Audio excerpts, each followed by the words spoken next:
Welcome back to Absolutely the Best Podcast, a work in progress. I'm Zach, and with me today is my good friend George. Hello. You've been working on that intro, eh? Not really, but I was like, I feel like I was like, welcome back. And I'm trying to tone it down a little. This is Series 1, Episode 43, and today we're doing our full coverage of Thunderbolts * from May 2nd, 2025. After we discuss the movie, we will figure out where to place it in our MCU movie ranking in our mission to figure out which one is absolutely the best. As a reminder, we assume the listener has seen the movie before, and of course, there will be spoilers. Yep. So, we kind of already covered movie memories, the theater stuff, anyways. When we did the quick take. But we obviously rewatched it a couple of times. I did anyway. So I guess I'll go first since I'm already talking. Yeah. I bought it on iTunes. Yeah. I think the only one. No, I think I've bought them all on iTunes. Actually, I think I own them all digitally at least. All of the MCU movies? I think so because like Whoa. as bad as Quantumania is, I might not Yeah. own Quantumania. If I don't own one, it's Quantumania. But as bad as it is, I'm like, it's one movie. I'm sure if I bought it was for $10. I'm like, I guess I'm a completionist, you know. But it's possible. I could check, but I probably won't. I think Quantumania is one of the ones I bought because I was like, how bad can it be? Yeah. Oh, yeah. And you hadn't seen it yet. I watched it. I hadn't seen it yet, yeah. I watched it on Disney Plus or whatever first, and I was like, oh, this is bad. It was good that I missed this in the theater. I bought Thunderbolts * on iTunes for $13 about almost 2 weeks before it hit Disney Plus, actually, because it just hit Disney Plus I think 4 days ago. So I was worried that I would not be ready in time because it takes me a long time to get through the movie because I pause it so much. We've been over this. $13, solid deal, no regrets. I did watch it with the commentary as well. Jake Schreier, the director. And I noted that he says Thunderbolts * at the start, and I'm always careful to include the asterisk in anything I write. But my biggest takeaway from his commentary was how they tried to do as much as possible in camera with practical effects and on location, minimizing the use of CGI and green screen, and they do a really good job of that right up till like the century reveal, and you just can't do that convincingly without the CGI. So it's something I think it was in the back of my mind how the movie looked. It looks real, you know, because it is real. And I think it works, like the CGI and green screen and stuff like that work in other movies, other MCU movies especially. It's fine. Yeah. But I appreciate that they're like, we can do this practically. So we're going to do it practically as much as possible. And I think nobody outside of Ghost, nobody really has powers that necessitate special effects. Right. We punch, we kick. Yep. Yeah. Yeah. And it's not like in space on some other planet or whatever. So I also re-listened to the quick take, and I have a couple of follow-ups as we go. I checked in with Colby and Mike Albertin about if they had rewatched it, and they hadn't had a chance yet. But I was hoping to get a little update from them. But you know, if they still liked it as much as they did. Yeah, I mean, they both want to rewatch it, but neither one of them had the time yet. So I do have a couple of things to follow up on as we go, but there was two things that didn't fit in anywhere else. One, we talked about when I went to the theater, I was like, they don't sell the tater tots anymore. It's like, we gotta find another theater with tater tots. I don't know if we covered this when because we never really talked about in depth 28 years later. But when you and I went to go see that, I looked all over the place for a theater that had tater tots, and San Diego just does not have a movie theater with tater tots anymore. So now I gotta move. What's that? Tariffs hit the taters. Yeah, apparently. So, and the other comment I want to follow up on was I had said something about I made a joke about the bronzer budget in the movie. Yeah. They were much less orange this time around. I don't know. Maybe it was like the theater I saw it in, or maybe they toned it down for digital release, but it wasn't nearly as bad as I remembered. So Oh, that was an improvement. hey, So, yeah. and then just one more thing. Speaking of quick takes, I'd like to propose that we don't do quick takes anymore because Why? not a standalone one anymore. I don't know. It's just like I feel like it complicates the whole The the process. So I'm all for seeing them soon and like maybe having a little after show chat about it. But Yeah, with starting another series, potentially two series, and trying to, I want to maintain the MCU. That won't be too difficult, but I want to right, do more MCU adjacent stuff.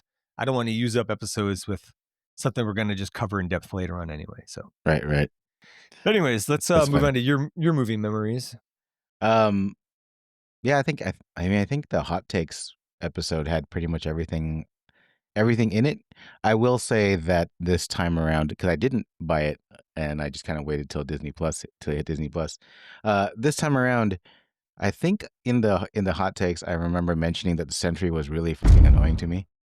And it really actually got worse this time around. Like Bob as a Really? character annoyed Oh. me. Huh. Well, I mean, I also, I will preface this by saying that despite my childhood and how I was raised, I don't know and can't hope to understand how other people deal with like childhood abuse and trauma and stuff. Um. So maybe that's just it was just his thing was different.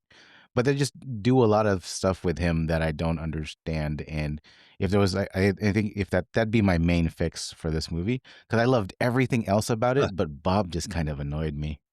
Like they made him too blundery for an adult Hmm. for me. I didn't. Yeah. I didn't have that at all. But I No, I know you did. I know that's why. But like as I ended the movie, I was like, oh yeah, okay, well the Bob was the worst thing for me. Everything else, like Florence Pugh, I came out of this rewatch just loving her even more. yeah. She's great. Like Alexei's character is just the best. The Red Yes. Guardian. So funny. It's I so want him funny. in every Marvel movie Yes. from now Yes. on. Yeah. And well, yeah, I have a note somewhere on him later on. We'll get He's in Doomsday, right? I can't remember if he was or not. I don't know. I've been trying not to pay attention. I don't I'm just like feel like it's still too early on to believe Yeah. anything. So you And didn't watch that chair reveal where they were revealing all the different star chairs with their names on it? no, I did Yeah. not. So I didn't don't either. ruin it for So me. Okay, I great. did. So I don't know. Hey, I'm proud of you. You're making progress. I'm trying. Instagram already ruined it with a rumor Yeah. about a character that might be showing up that I had see a those all the time and I'm just like yeah. immediately try to put it out of my mind because I try to. it could be any freaking character, and they're gonna be like, Th- like some long lost MCU character from Thor 2 was rumored to show eh, up. I'm like, I don't know. I just made Like that up, by the way. That's not an actual right. thing I read. Like it wouldn't be so bad if there wasn't a picture accompanying the rumored headline. Yeah, That's the part that always gets yeah, me with yeah. Instagram. I'm like, God damn it. If I scroll away fast enough and immediately think about something else, I can manage to not remember those Yeah. usually. So I am trying to stay actively away from any doomsday Wow, reveals. look at you. I'm trying, man. I'm trying. I am getting eaten up by curiosity because it's such a big gap between the MCU movies now. So it is kind of a Well, if we're gonna get quality, let's I'm all for the gap. yep. So let's move on to the credits here. Ye. Thunderbolts asterisk is the 36th movie in the MCU movie series. Recall that this started as a James Gunn project before he left to make the Suicide Squad. Wait, It did it? was, yeah, I thought we talked about that last time. Yeah, he originally approached Marvel about doing the Thunderbolts, and then Ah, they weren't. They were like, I don't that's know. right. And then he temporarily got canceled. Went and did the Suicide Squad. Came back, and then they were like, "Hey, we think we do want to do the Thunderbolts thing." And he was like, yeah, I just did the Suicide Squad. This is kind of your Suicide Squad, so let Yep. somebody else do it." So You guys didn't greenlight it enough, and you guys screwed me over. yeah, I mean, I would be upset about that if this movie was a piece of shit, but I love Right? it. So Yeah. everything worked out, and I don't think James Gunn feels bad about it in any way. He seems fine with it. So, and he's doing Peacemaker now, and Yeah. that's great. So he's got his own thing going on. Do you wanna touch on Peacemaker later Oh, I since, do, you yes. I know that you like yeah, I've seen you liking it quite a bit. Yes, I definitely wanna follow up on that later. Thunderbolts Asterisk was written by Eric Pearson and Joanna Callow, which it's quite the pedigree, especially with Pearson. He did uncredited rewrites on Ant-Man, Homecoming, Spider-Man Homecoming, that is, Infinity War, and Endgame. Mm. Also Quantumania and Pacific Rim Uprising, but maybe those would have been worse movies if he hadn't. He's also credited on a bunch of Marvel one-shots, the Agent Carter TV series, Thor Ragnarok, Black Widow, and the Final Fantastic Four. Fantastic Four. I can't do You it. were about to say I Final say Final Fantasy? Fantasy every time. I didn't even write down I should have written out all should I gotta write the whole thing out every time. Fantastic Four, First Steps. I just wrote First Steps. I'll get it. I did not. I haven't seen anything that Joanna Callow wrote, but I'm familiar with BoJack Horseman, which is something she's credited with.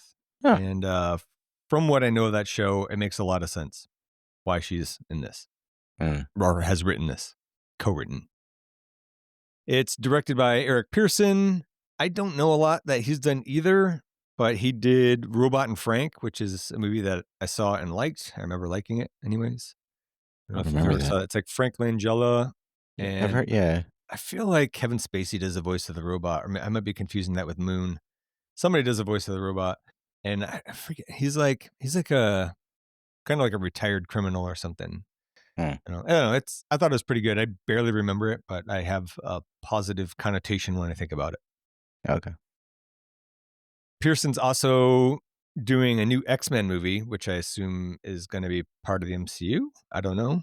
That'd be So great if he I yeah, mean, if it's like this, yeah. hey. So that gives me hope. But I don't know. I kind of liked the ones that you don't like anyway. So the main cast we'll talk about here returning. So we probably won't say much about these fine folks, but we have Florence Pugh as Elena Belova, still love her. Definitely, yep. Sebastian Stan as Bucky Barnes. Is it? I wrote down. Congressman Bucky Yeah, Barnes I now wrote too. down Sebastian Bucky Barnes. It's not Sebastian Barnes, right? No, Sebastian Stan's his name. Right. I feel like he's got a different first name. It's not Bucky, Yeah. but it's something like It's gotta that. be like It's like Bernard or Robert. something. Yeah, probably. Yeah. Um, David Harbour as Alexei Shostakov / Red Guardian. Just steals every scene he's Yes, in. yes, and he does it. I'm gonna repeat myself later. He does it in such a very particular way. Yeah. Like he will just say whatever. Like somebody will start to say something, and he will say the exact same thing 3/4 of a second later, and it's hilarious.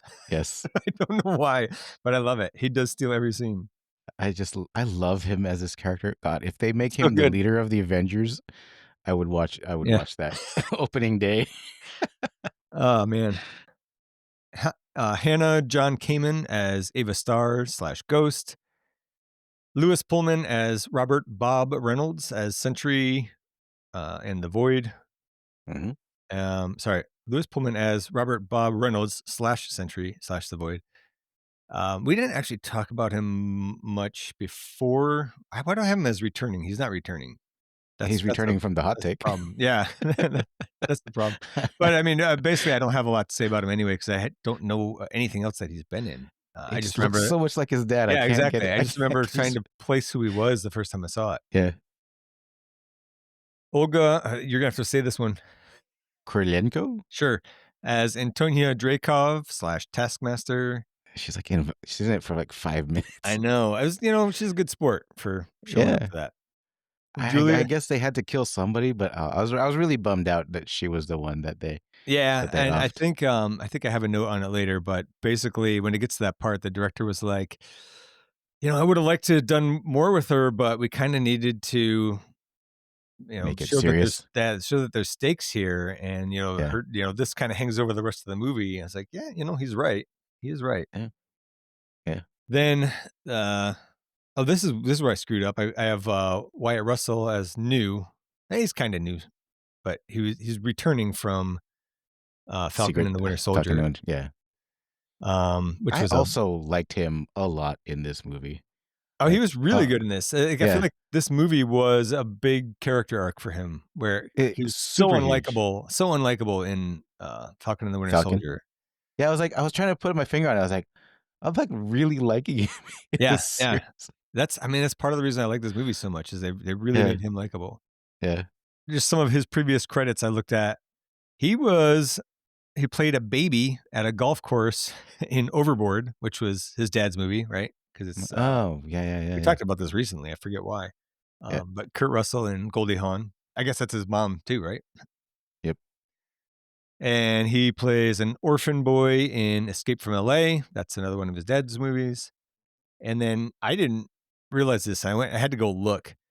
He's a flirty hockey player in This Is 40.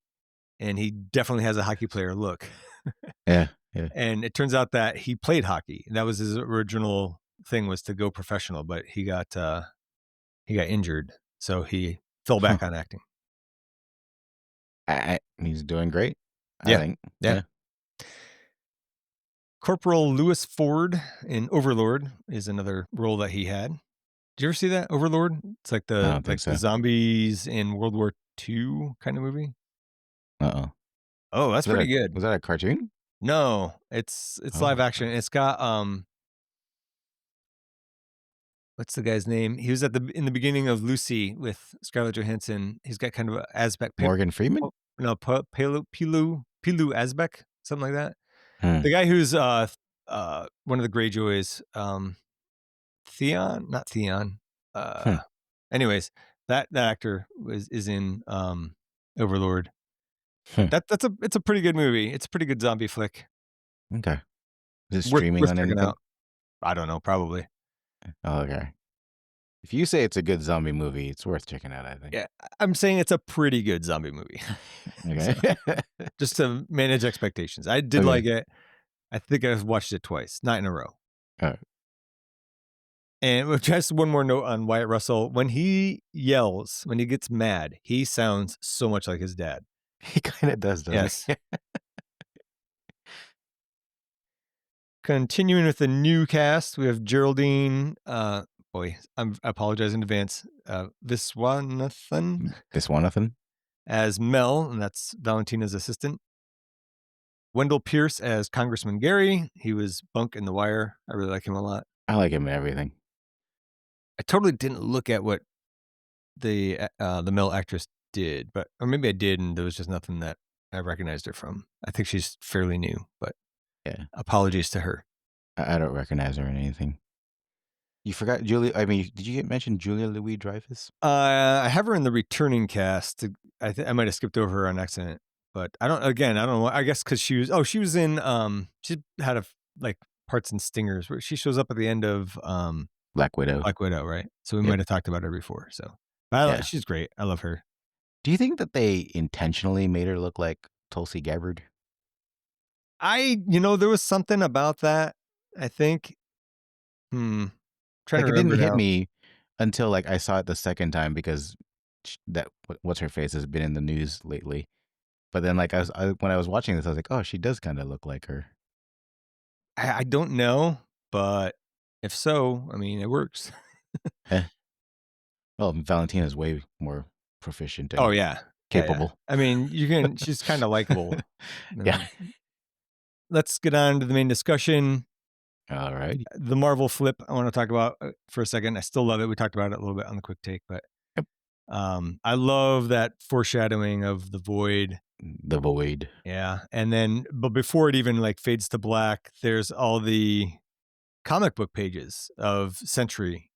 Uh-huh. And that's like recall that that's an homage to him being retconned into the comics. So like when they had created him, they were just Yeah. like, oh yeah, like I guess it Everybody was forgot about him. I guess it was Strange wiped everyone's memory. That's what I read. I don't know if that's true or not. So I and don't then I remember. guess they couldn't do that here because they stole that idea for Peter Parker in No Way Home. Mm. I did put together a little screen cap for you Of of the the flip. just because they were so cool. Because like Yeah. if you like, I just kept pausing it randomly. I was like, oh yeah, you can totally see that Sentry there. Oh yeah, that's totally Yep. Sentry there. Yeah. A couple of different things. There's like I don't know what's going on here where it's like him in the void or Like, Dark Sentry or whatever you want to call it, splitting or something. splitting. Yeah, Yeah. That was cool. So now I'm kind of like, maybe I need to read comics. So you really like the Sentry character? I feel like I you would have. did. I thought you would have hated him because he just has like every power possible. Yeah. Which, So it could be a which, problem in the future, right? but But and that's like why I thought you'd hate it because I, like I he have has. I have some comments on it, and Yeah, and I do more or less like him, yeah. but Oh, we'll get to that. I hope I because you hate remember. because you don't like Superman because of that reason that like he's just so strong and invulnerable. But Right. this guy's that, and he has heat. He has like heat vision, and he can telekinetically like move people and throw them around, and he can freeze bullets in space. Like, Yeah. Look, I've never said I'm not a hypocrite, and I'm not about to claim that now. I all do right. I do love him, or don't love him, but I like him a lot. Oh, okay. All All right. right. We'll Maybe I we'll do get to love it. him. Maybe that was a slip up, and maybe I do. I have one more thing on the flip. That's with Fantastic Four, which I did type out this time so I would remember to say it correctly. That's 3 movies in a row now that they've done something different with the Marvel flip, and I like Yep. that. I liked it before. It was cool. It was always nice to see. It was like, yeah, I'm gonna watch another Marvel movie, but Wait, how did I they? like that What did they're they do changing it for? up. What did they do for the Fantastic Four? Fantastic Four. Geez, now I don't remember. I think it was just kind of old timey looking, Oh, okay. like 60s style. But Okay. I I might have now I don't forgotten. remember. I just remember it was different. So in the opening scene, off to a good start. It's Kuala Lumpur in Malaysia. Elena jumps off the second tallest building in the world. It's called Merdeka 118, I think. And she does that to get into a lab, steals some files, saves a guinea pig. I love that she saves a guinea pig, by the way. Love her even more. Did you watch the behind the scenes for that jump? Like any of the special features? I saw like a little YouTube clip on it, and that was a pretty crazy jump. Yeah, and like I know that And she she's. Go ahead. and she was supposed to do it. So in her character, because her character at this point is just blasé about everything, Right. and so like doing it without any kind of like look of fear or like just kind of like dismissing it as like just another day on the job, and she's like jumping from that high. I thought it was Yeah, pretty it's like impressive. She could sh- stay that stoic. she's kind of like, hey, if this doesn't work out, Yeah, yeah. Oh it's all well. right, Um, but yeah, so I watched the behind the scenes, and like, I know Florence Pugh had all the harness and stuff on, but she's sitting on the edge for a bit and like stands up on the edge, and oh man, it was giving me such anxiety. I can't deal with heights anymore. So have you ever? Crazy. You've never? You don't? So you don't stick your head like right up close to the window on a skyscraper and look straight down? No, not Yeah. anymore. I can't do it. I used to go bridge jumping and stuff, like jump off of stupidly high bridges where I probably could have Really? been very badly injured or killed. Yeah. Yeah. And and that was like a huge rush. Like I get why people do it, and that's Right. why I did it. But there's no way. I couldn't even walk out there anymore. I don't think. But before she jumps, we're laying the groundwork for the depression theme. You kind of pointed this out. She's got the line, and it's voiceover. There's something wrong with me. There's an emptiness. She Yep. says something about she thought it started when her sister died, but there's something bigger.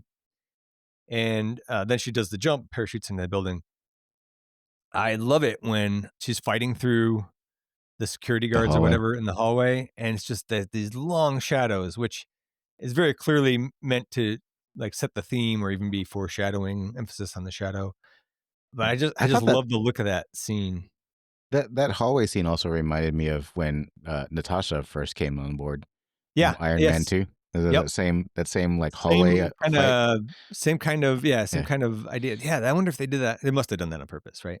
Yeah, maybe. Um, Except that she was doing it like because like the Black Widow was doing ScarJo was doing it in like full on leather like cat suit, mhm. like Right, Black right. Widow style, Yeah. and she's doing it in sweats, which is kind of Oh, like, oh, yeah. Yeah, yeah. I'm super depressed. Like, Right, well, that's yeah, another good point, yeah.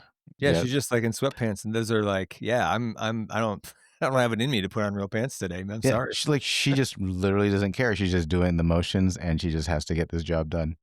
Like she's Yeah. not even showing up to work in proper attire. Yeah, that's a good observation. I hadn't put that together. Yeah. Then she's talking to the guy. It kinda The cuts to guard. her talking to a guy that she's got tied up, Yeah. He's got the duct tape on. It kind of gave me the end of Fight Club vibes there, just like the way it was set up. When Like how she was talking to him and telling yeah, him the yeah, story. yeah. I don't It's know. like, hey, you weren't paying attention. Yes. Also, this is something I hadn't noticed. Oh, did I put a picture in? I think I did. Yes. In the Ox group. Yeah. Did you notice the voided shadows behind her? Oh. Oh, no, I didn't. Totally. Right. So that's when the scientist is then like the scientist Yeah. comes out and she's talking to him, and it shows. I'll put I'll put it in the chapter art, but it shows two, actually three different void shadows there from when Interesting. they were doing the Sentry experiment. So this is where Sentry was created. So I thought that was really cool. Wait, And go ahead. this was one from when she broke into the lab. Yeah, this is still the S- beginning. So So the she voided shadows were. Oh, I totally missed that. right. So that's really Yeah, yeah, cool. yeah. Which actually begs the question when they like hug it out at the end and undo everybody else's shadows. Did these guys get undid in a pile of rubble from the building I being don't know. blown up? I was also wondering what happened to the voided guys in the helicopter. Right, exactly. I had the same question. It's like, are Are they they just gonna fall? Out of the right, sky? or are they still in that helicopter in a smoldering pile? Yeah, yeah, What was it? Where was I at? So I thought that was cool, and I like that they don't draw too much attention for you. You kind of need to yeah. notice it. So Yep. that was cool. But that whole part, I love that the scientist like warns her that the breakthrough could end the Oh world, man, and Project Sentry isn't what Valentina thinks it is. she's like so So like, funny. She's like, "Hi." Now that's a face that can open a scanner. yes, yes, it's so good. But then they lay out the whole movie for you. Like they kind of tell you Yeah, like what's going to happen. So that scientist pretty much gives the whole like, "Hey, like, it's not what she yeah, thinks." yep. And then, then he shoots himself in the head on accident trying to finish shoot her.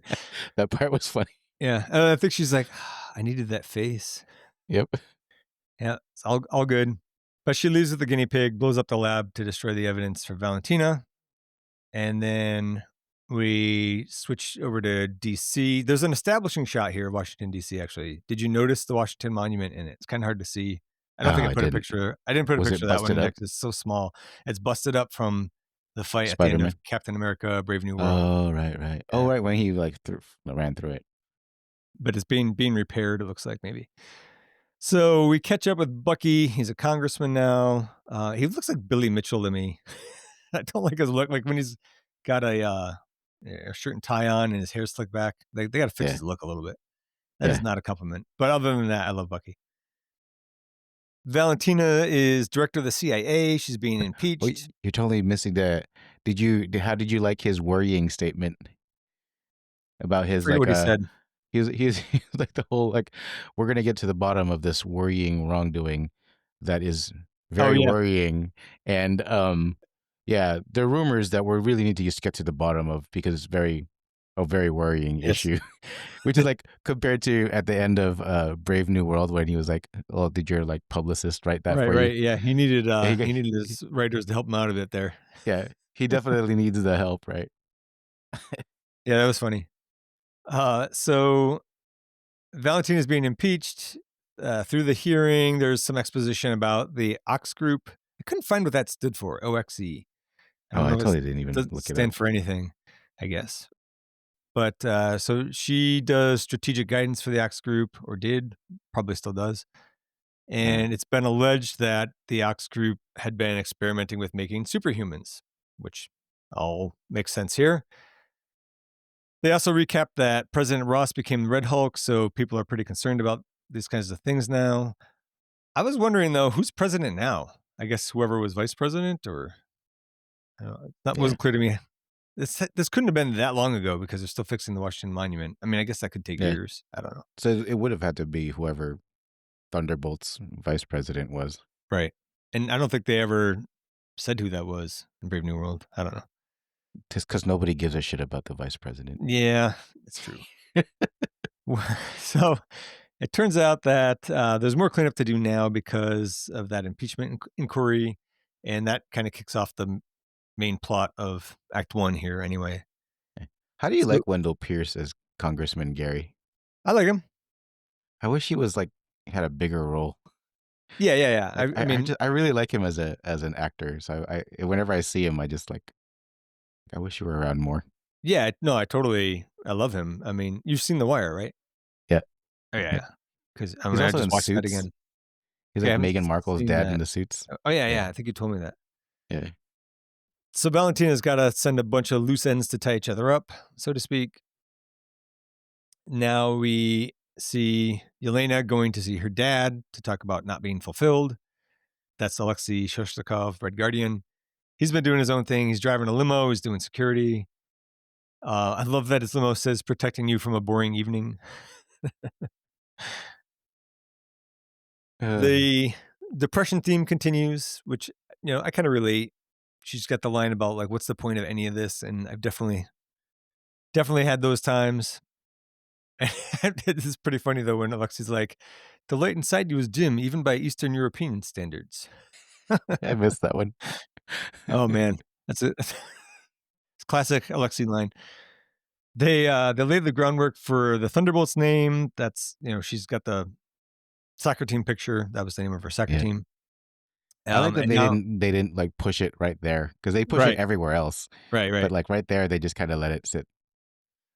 So now she's going to do one last job, which is to intercept an operative trying to steal some of the Ox Group's most sensitive assets in an underground vault, and that turns out to But be Ghost. didn't she say that she didn't want to do it at first, and then like she was thinking about quitting, and then Alexei's like, "Why?" Yes, yes, he's He's been like, dying.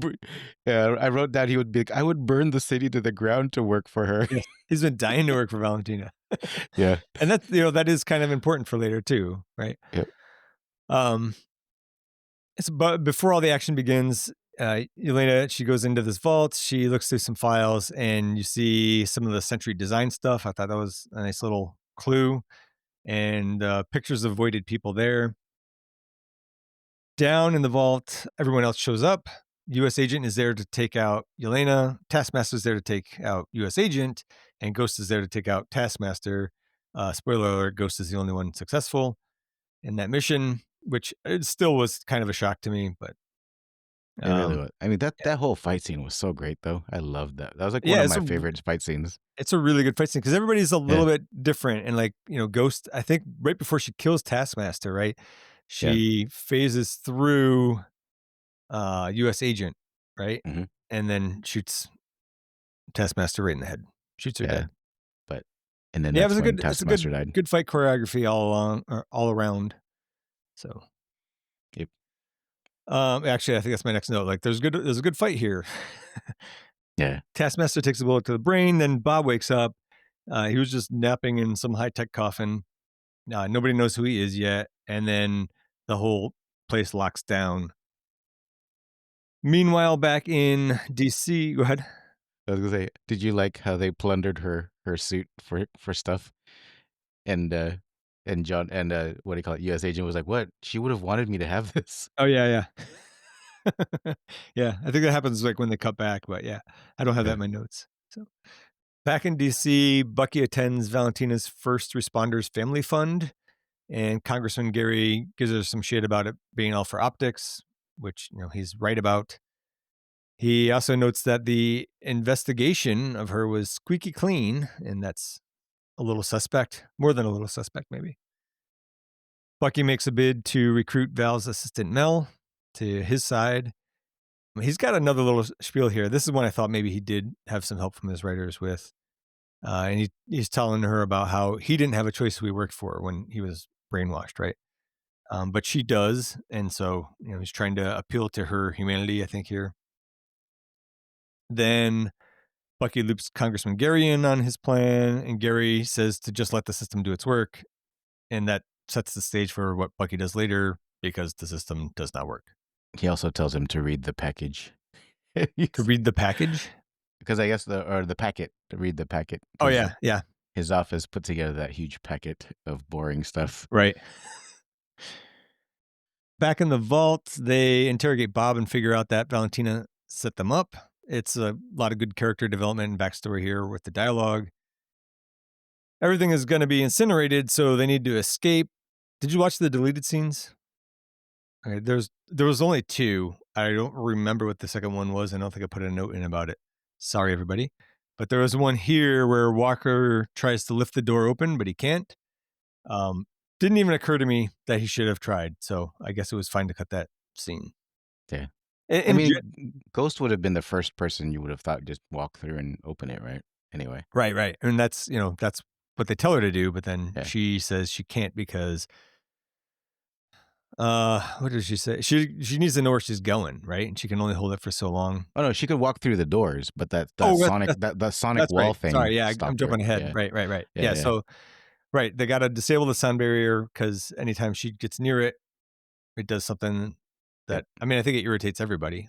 Right. yeah, And that this is where I think it was Colby had the gripe about the power source being inside because they're yep, like, there must be a separate power source inside.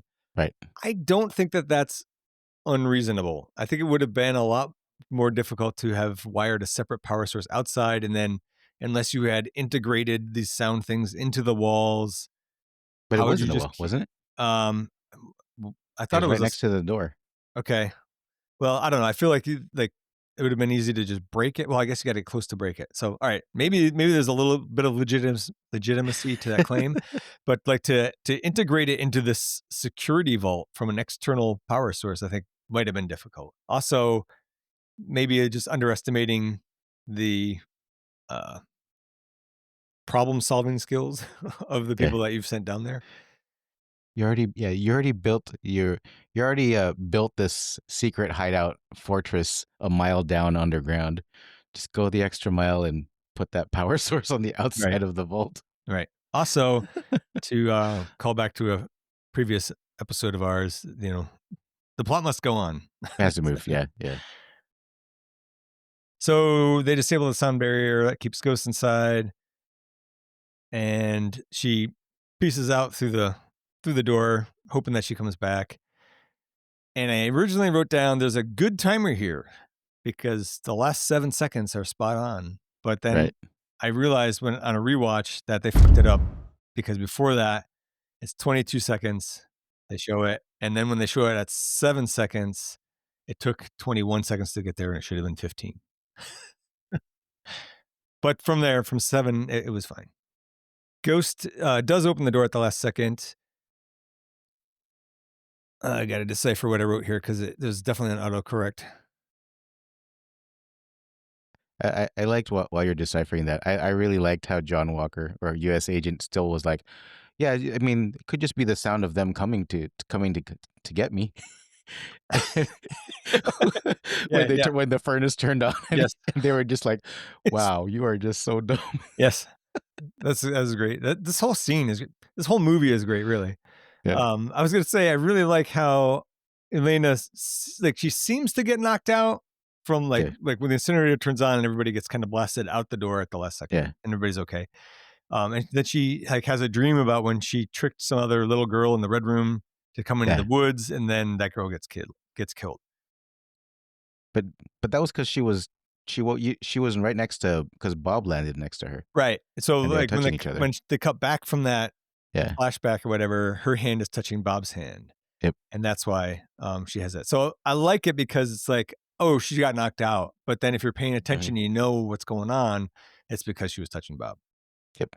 I did want to say one thing about the flashback. For whatever reason, it caught my eye this time, but that the little girl has a book that she drops, and it looks like it says Chiripoika or something. It's in Cyrillic, I believe, but it's pronounced Snigurachka, and that's the Snow Maiden. Yeah. It's about a childless old couple that creates a snow girl who comes to life. And at first she's sheltered, but eventually ventures out, and her heart melts in the sun, causing her to perish. And Google's AI tried to tell me that the Snow Maiden story was an apt metaphor for Elena's journey as she grapples with her past while moving forward a new and potentially perilous future. I was like, I don't What? know, man. Yeah. I mean, I was about to ask, is that book related in to her journey in any way? But I didn't find anything. I think it's just yeah. like it's a kind of it's like if it was if the Red Room had been in America and that Right. was Goodnight Moon, right? Right. So I think the whole flashback thing is done really well. When she wakes Yep. back up, her hands touching Bob's. That's why she was on the vision. I definitely did not catch that the first time, but that's I don't know. It's great storytelling, showing That they that. were touching. Yeah, Yeah. showing that telling. I'm sure I saw it because they do cut to it for a second, but it didn't register that that was important. But speaking of good storytelling, U.S. agent thanks Ghost for coming back, and she's like, "I had to because someone cut the power to the elevator." And we find out a little bit later. They spell it out a little bit more for us, but she can't phase through what the mile of Earth or whatever it is to Right. to get out. So now we cut to Mel and Val. They're in the back of the limo. Mel gives Val the bad news that her guests have somehow averted the housewarming gift. Yeah, I like that phrasing. Yes. Um, and she says it seems like they've joined forces, which Val seems dismissive of. Then, She's like, "There's no way these idiots could work yes, together." Is basically what she thinks. yes, I believe that was pretty much verbatim what she said. Yeah. They notice Bob in the surveillance video. They don't know that's his name. I think they refer to him as John Doe. But given all that's happened, Val calls in a strike team, which I'm not really sure how she can do that, or at least how she could do that without drawing a lot of unwanted attention. But she I mean, does.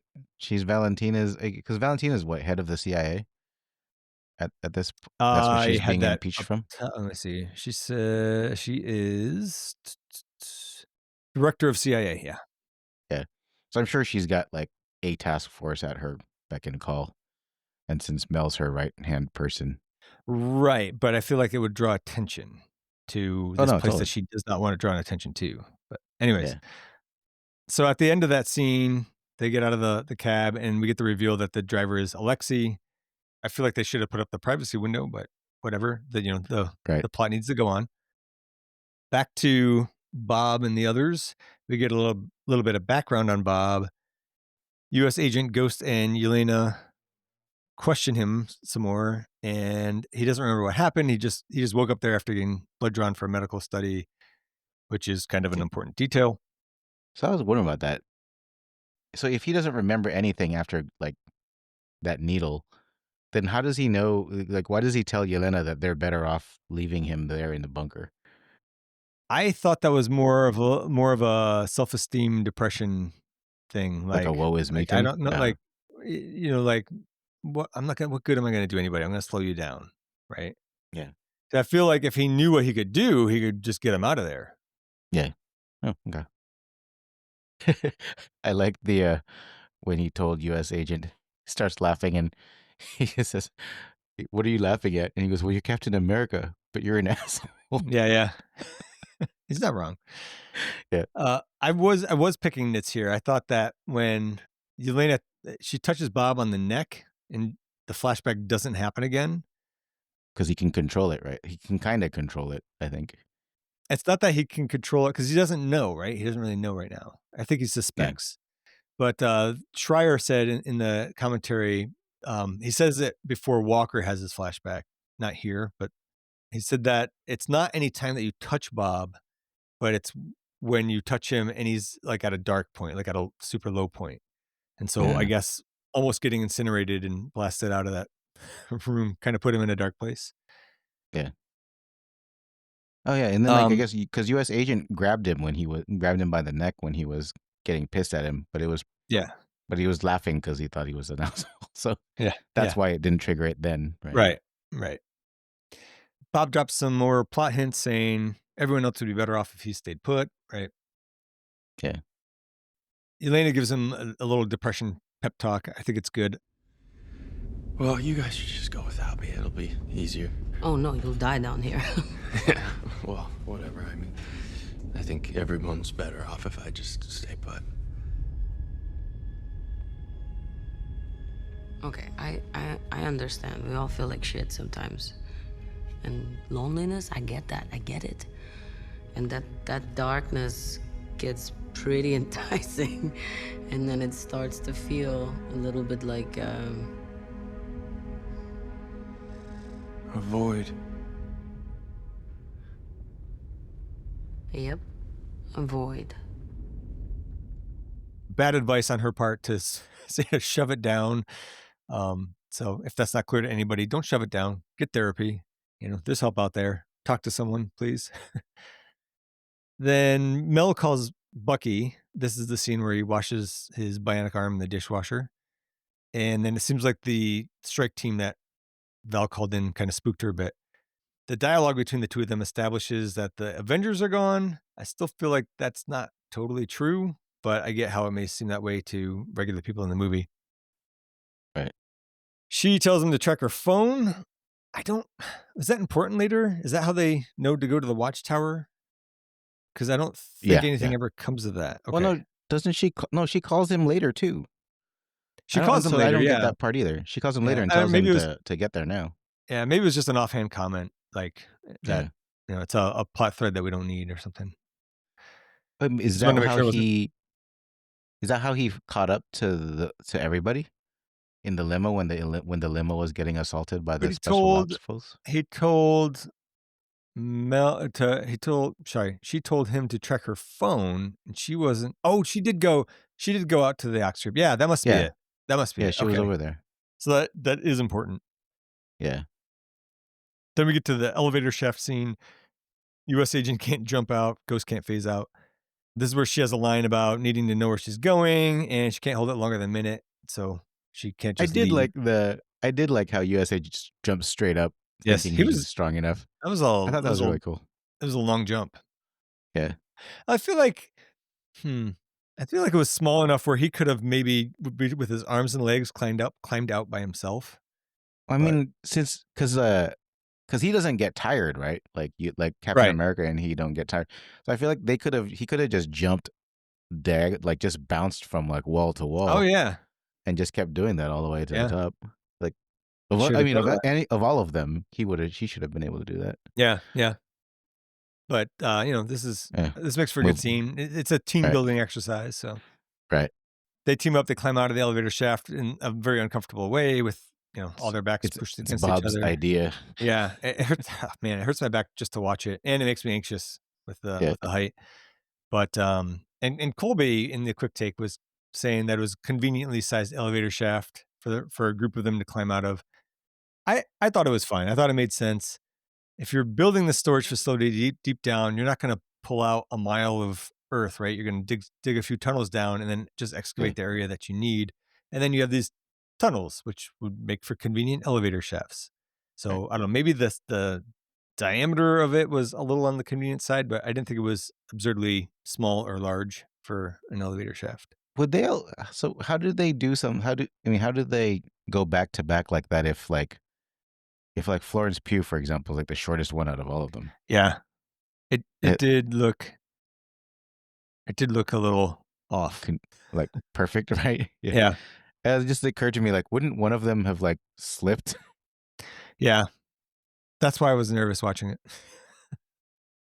Mel and Val get on a plane and head over to the Ox Vault. They figure out that the John Doe is from the Sentry Project, which means that they might have a superhero of their own. Back on the shaft with a little trouble at the top, the gang gets out. Then there's another demonstration of Bob's powers here, where a U.S. agent grabs his hand to help him out. And it just basically looks like he's kind of a deadbeat dad. At first, I thought it was like a PTSD thing, but I guess he's caught up in the fallout for being a total dick in Falcon and the Winter Soldier. Yeah. A lot of bad press around him, deservedly so. But he was a big jerk there. Yes. It's a little hard to feel bad for him, but I do a little bit. It's because he's so great in this movie. Yeah. They do make him likable. But I love the way that flashback is done, where they grasp hands and the music kind of creeps in and the frame gets darker around the edges. And John turns around and he's in the flashback, right? And then at the end, he turns around again when Elena calls for him and he's just kind of out of it. Also looked a little bit like he was going to jump down that elevator shaft for a second. I mean, I thought that maybe that's what he almost did because Yelena was like, "What are you doing?" Because he was like so close and he was looking down. Yeah, but I don't know. I thought that was great filmmaking there, the way that they did that. Yeah. The strike team's there. Val tells them it's got to be non-lethal. The group argues about the best plan to get out. This is where we get the Thunderbolts name drop. It was Elena's soccer team when she was a kid. that comes up because Walker was bragging about some of his accomplishments, and that's why he should be the one who comes up with the plan, right? Right. And then Elena's like, "Oh, big deal. Here's some other pointless info too," and she talks about the soccer team. Yeah. It's also an excuse for some backstory on Ghost and Bob. Ava grew up in a lab prison. Bob was addicted to meth and had a job twirling a sign for a chicken place. Right. It's not bad, but it is kind of the most shoehorned in exposition in the movie, I think. And Yeah. I don't know if we needed the information on Ava. I don't want to try to diminish her character because I love it. I think she's great. She's great in the Yeah. movie.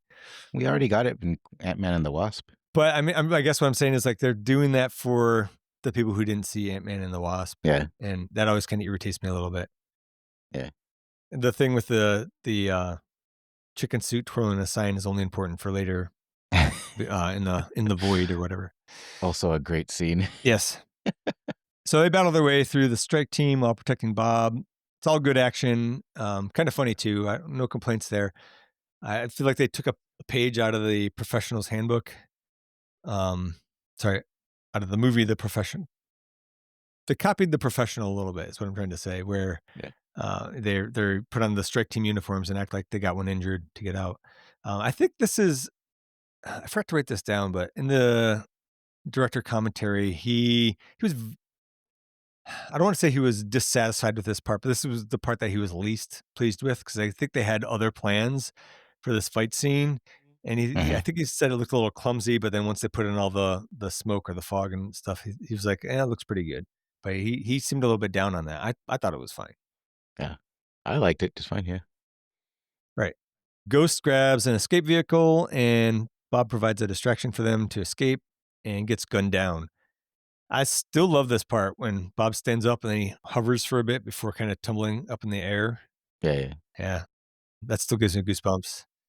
I think it was the scene before this that was annoying me about Bob, where he was just like had never shot a gun and or even seen it. It was a little too slapsticky. Yeah. I'll give you that. Yeah, that's a fair complaint.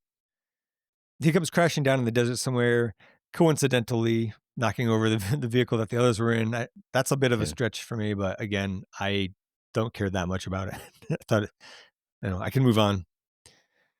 Wait, how is that a stretch? Because he's coming down and he's pretty much invulnerable.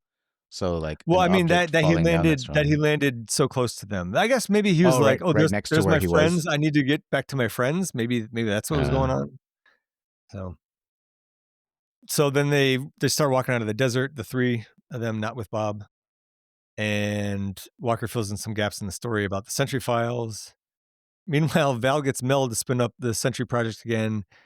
They've recovered Bob and they ship him off to New York. Spoiler alert, it's Avengers Tower under new ownership. That's the Watchtower. She tells her to get the new place ready.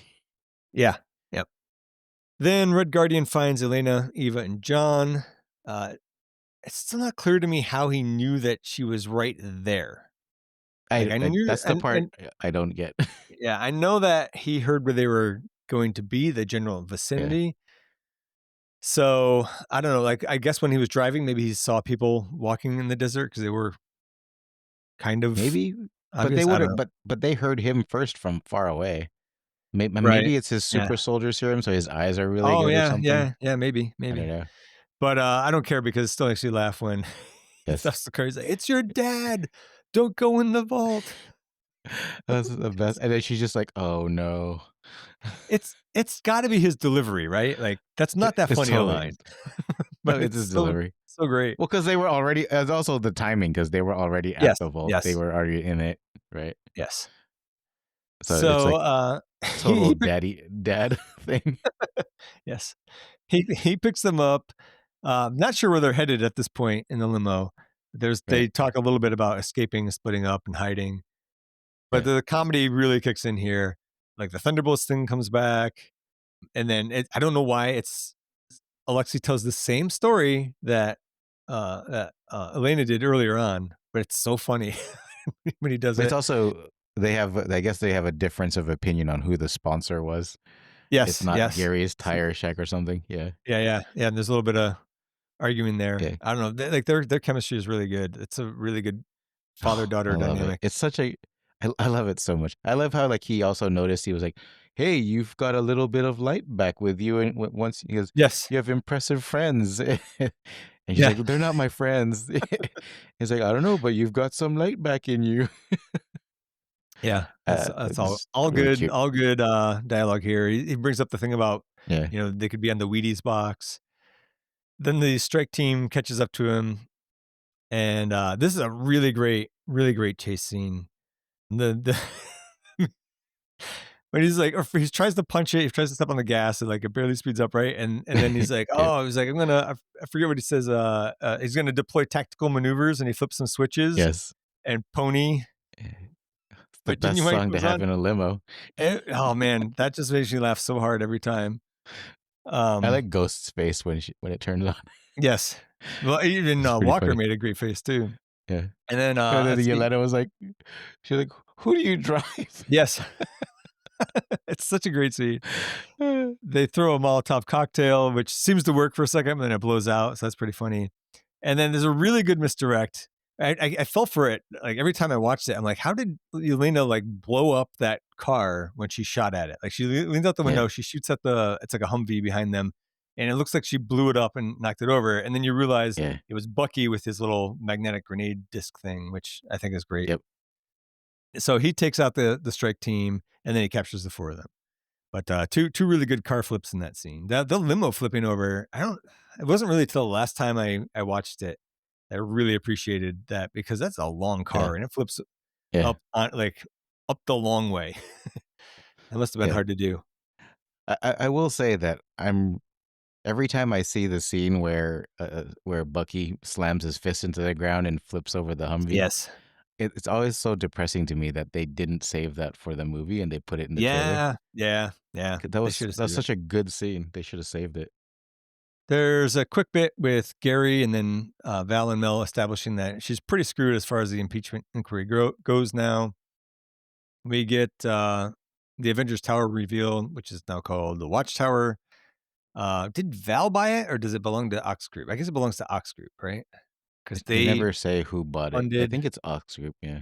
I don't know, it could be like, one of those things where the government buys it for your agency and then you take it and you get to keep it Oh yeah, after you spend afterwards. $1 billion Couple of billion the dollars. taxpayers' money to fix it up. Yeah, Yep, yeah. I don't think that's ever happened, has it? Yeah.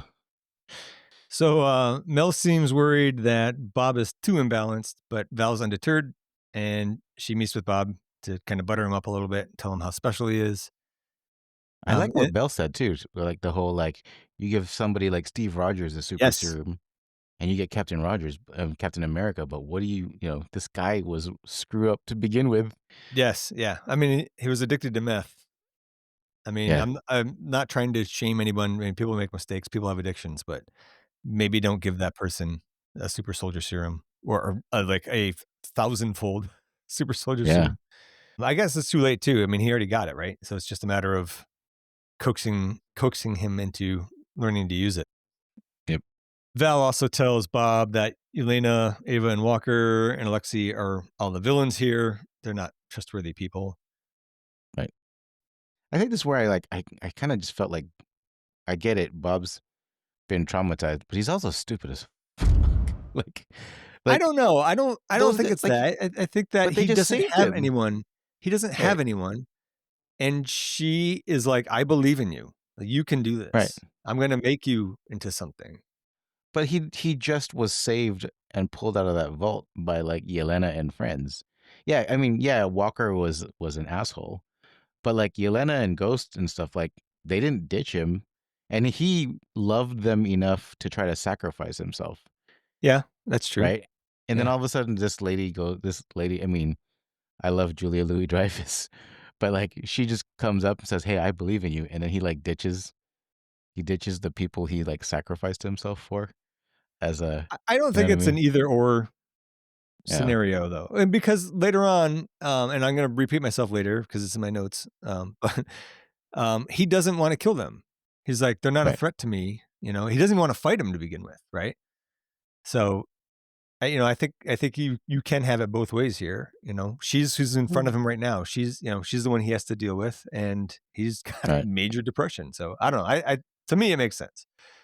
Yeah. I did wonder one thing. I was wondering if there's was there anything in the comics about Sentry? I don't know if you know, but is there something special about Bob that he was able to withstand the treatment, or is it just luck, or one particular uh, Uh, I, I variation of the don't know. treatment? I don't know because I also don't like him as a character in the comics. Okay, fair enough. She's talking about all the stuff that she knows about him, and he gets upset, and all the lights flicker a little bit. That's pretty cool. And then she Yeah. touches his hand, and we get the flashback about how she accidentally got her dad killed when she was a little kid. I wonder what that was about. Yeah, I was trying to find a little bit more about that, and it was a little too much history for me to be able to comprehend and retain. But somebody had tricked her into telling them where they lived. I think somebody Yeah. told her that, oh, I'm a friend of your dad's, right?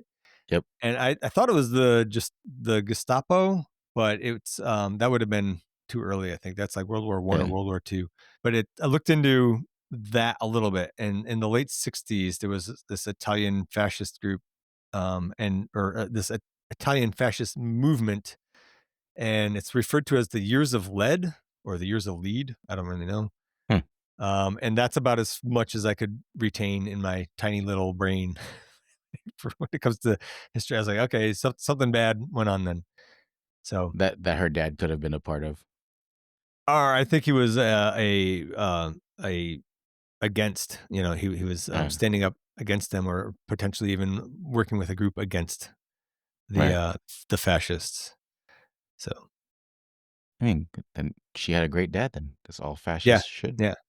get So, like. I feel a little bit bad for her because she got her dad killed, but Yeah. she doesn't need to be a dick to everybody else. So after that, she has a moment of doubt, but Bob says that he can control it. So now Val's all systems go. She wants to stage a press event.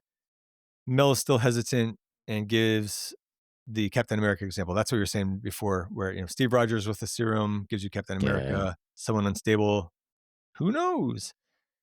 And then Val's like, "Oh, there's a kill switch. We just need to remake the remote for it," which seems a little odd to me, but that seems like an unnecessary plot point. They could have just had the kill switch, right? Because Right. by the time she needs it, she's got a working one, Yeah. Amanda Waller had hers. right? Now Bucky has the other three tied up. I thought I found a plot hole here because I was like, couldn't Ghost just phase out and escape? But Oh I no. looked closely. He had She's got special. she's got some kind of gadgety handcuffs on. Yeah. And that's enough. I don't need more explanation than that. Like Yep. they have little blinking lights on them. All right, don't try to don't be Yeah. like, well, good luck trying to escape because I have your. I can't even come up with something stupid to say. We have glow in the dark uranium depleted handcuffs. Right. Which is gonna, interfere with your quantum phasing, blah blah blah. I don't need all that. That was perfect. I like the rebar that he used on Yes, U.S. yes. agents. and Alexi, he's got both of them tied up with rebar. They all try to convince Bucky of their story about Val setting them up to kill each other and to get incinerated, and also about Bob and the Sentry Project. That's the part that I missed in the theater, actually, when I had to get up and go pee. That Walker's wife took their kid and left him. Yeah. Yeah. Bucky finally believes them when Mel calls and tells them about Sentry and Bob. And it's so funny. He's like, Bob? And they're all like, Bob. It's great. That was right when I walked back in. I even like I think for whatever reason, you're right. Like whenever Alexei says something, it's so much funnier because he even has a side comment like, "How many times do we have to say that?" Yes. It sounds hella funny coming from him. So now they're going to team up and they're going to stop Val and save Bob. Yep. There's good tension here when Mel gets off the phone with Bucky and Val's like, what did you think you were going to do at this job? Because I wasn't sure if she knew who Mel was talking to or not. So I was a little nervous for her. I feel like she knew. Yeah, maybe. I mean, yeah, could be. But she's got the whole thing about like, do you want to be good or change the world, right? And she's like, there's a bad guy and a worse guy. So yeah. I actually had in my notes. I thought that she knew that who was Mel was calling. Oh no, I said that. Yeah. I thought that she knew who she was calling at first, but it's not clear to me now.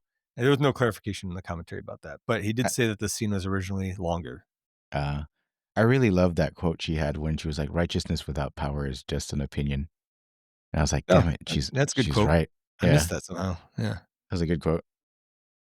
See, she has the kill switch now. That's important. And Yep. Bob practices a little bit. I feel like that was an important step in the movie to show him starting to believe in himself and that Val believes in him. Mhm. She plants that seed that no one else ever believed in him, so she's trying to control him. But to see him work on it, I think was important because it is a little bit rushed, where he's Yeah. turning into Sentry. Yep. I will say that I would rather them rush it a little bit than drag it out too much. Meanwhile, the Thunderbolts are headed to New York City. There's a good chit chat in the truck ride there. I love it. Ghost, Elena, and Walker, they're in the back of the truck talking about their gear. And Alexi and Bucky talk super soldier serum in the front. And this is where David Harbour is so good. I love him. In the back, they're like, "Are we there yet?" And Bucky yells, "Almost." And it's like a half second later, Alexi's like, "Almost." Yeah. I don't know why it's so funny. He's just saying the same thing, but it's just the timing of it. Like I don't even know how accurate his Russian accent is, Oh, but I'm sure it totally not. works for me. Yeah, it's so comical, but yeah, Yes. I mean, I would rather it be comically funny than like sound Yeah. authentic and just be delivering lines. Yeah. But I didn't realize. Did you get the part about how like I guess Bucky's serum is derived from Hydra, from Yes. Hydra's variant of it? I didn't know that part. Well, I I figured mean, that was the case because of the events of the first Avenger, the right? Captain first Avenger. America, the Yeah. first Avenger, because he gets Yeah. captured by Hydra. So, Oh, right. I don't know why I didn't know that. I mean, they Or never why I spelled blanked it on that. out like that before, but Yeah. that was my assumption. So they drive into the watchtower. They take out a bunch of the security guards, and then Val invites them up. I thought that was kind of funny. She's like, "I left the door unlocked." Yes. On the big speaker too. Yes. So they go upstairs to see Val. It bothers me that Bucky asks her, "Where's Mel?" Like now she Yeah. definitely knows for sure that Mel's been talking to Bucky. Right. I thought that was a mistake on his part. I didn't bother me in that, like, why was that in the movie? Like as his character, Like like he made a he gave mistake. away his informant. Yeah, not smart, Bucky. Val introduces them to Sentry. I think there's a good balance for the suit. It's a good balance of comic book design and kind of more modern superhero stuff, while also showing off that it's kind of purposefully flashy and designed by committee. Yeah. Yeah. I like how he kind of came in when, because Bucky was about to put his hand on Val to arrest her basically, and his hand just freezes and it just starts to vibe Oh, because the right. sentry froze it. Yeah. Yeah. Yep. Yeah. That was cool. They do a really good job in this movie of showing and not telling. And Yep. I appreciate that so much. I know I sound like a broken record. I say that all the time, but that really can make or break a movie for me. And like, even if they had done less of that and more telling, I think this would still be a great movie, but it just really puts it over the top. Right. Notably, Val says Sentry is all powerful, invincible, and stronger than all the Avengers rolled into one. I feel like all powerful kind of covered stronger than all the Avengers, but it's kind of an important line for later. Yep. And her plan is for Sentry to take down this ruthless group of rogue agents, which essentially puts her in charge of world safety, and she would be unimpeachable. And so now we know exactly what she's up to. Right. I appreciate that Bob tries to reason with them at first. He asks them to turn themselves in. He doesn't want to hurt them. They don't, and then Sentry pwns them all, basically. Another great scene. This is where the CGI is really necessary. The director even said as much. But, this is a superhero scene, so you kind of need some tricks Yeah. for that. They fight as a team a lot. I like that. Sentry, I feel like I say Century. Sentry rightfully seems like he's not even trying, right? Like this is not a challenge to him at all. I don't think I caught it before, but he phases like Ghost when he avoids her attack. Well, I didn't realize I thought he just moved really fast. Was what he did. Maybe, but it kind of looked like it was a couple of blurry frames and then like a gap in space and a couple of blurry frames. I'll have to look at it more closely, but it looked a bit more like phasing to me. But it could have just been really fast. Did you catch how Alexei was like, Sentry, that's a cool name. Yeah. The way he says it is much funnier than mine. I can't. Yeah. But I remember just I can't do his laughing. accent. Yeah. Yeah. Even though I've seen it before, I'm always a little worried that Bucky's going to die here because he gets Bucky. Yeah, Is he getting by the throat or something? Yeah. I'm worried all of them were going to die because I love them so much. Yeah. Right. Well, I guess that was why they killed Taskmaster at the beginning. Because if they didn't, right? Maybe you wouldn't think that people were actually going to die in this movie. So I guess that little trick worked. But when he's done, when he rips Bucky's arm off, tosses Bucky aside, and then he throws the arm back to Bucky because he's not a threat to him. Yeah. So I really like that. That was a nice touch. So the Thunderbolts asterisk run off. Val wants the Sentry to finish the job for the camera crews that are assembling outside.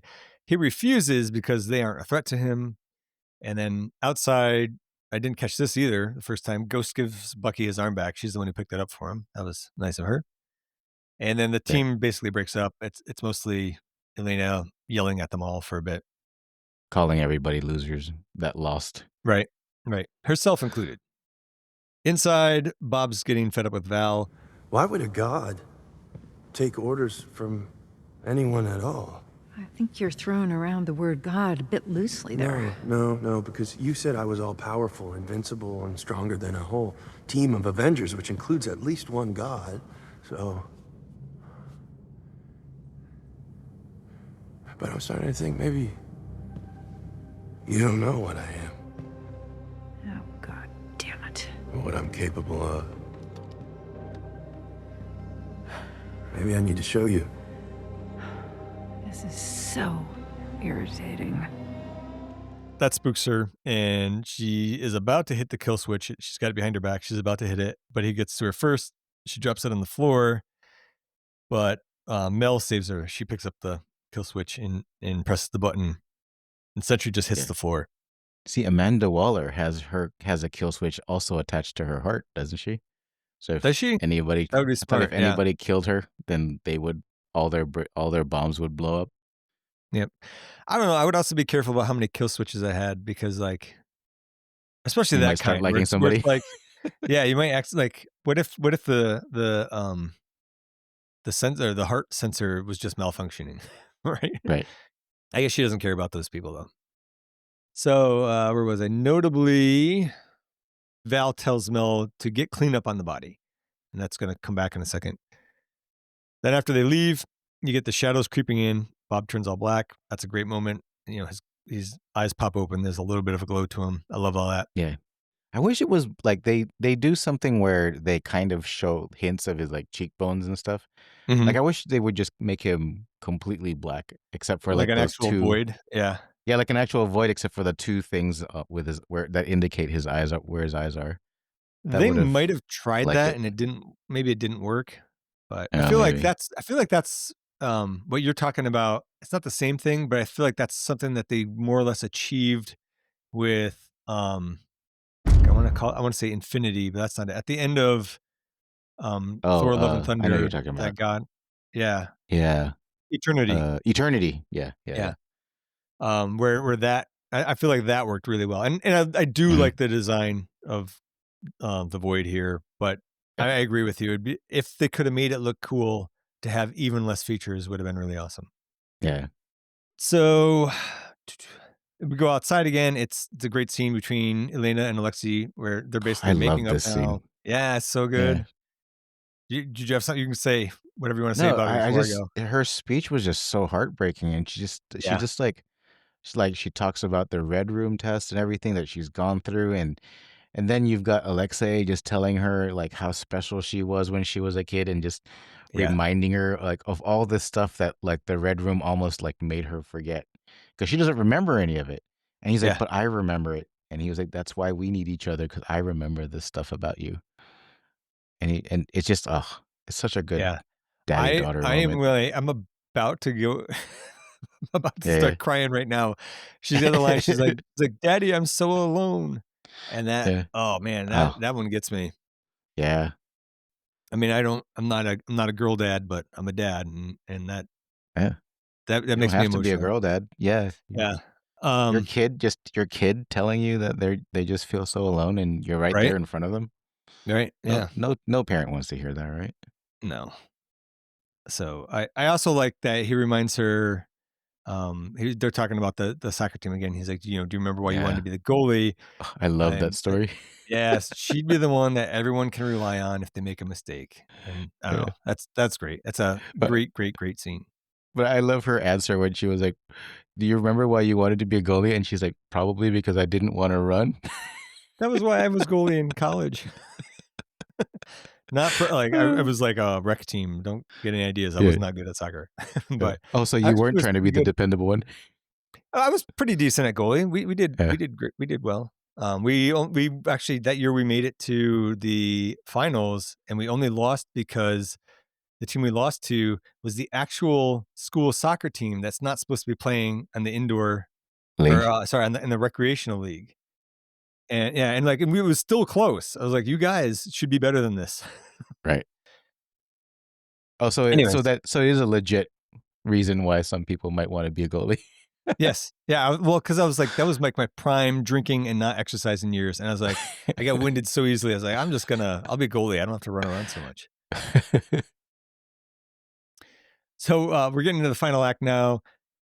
Mel relays the bad news to Val. Cleanup did not find a body up there. And then we get a real good look at the Void and his power.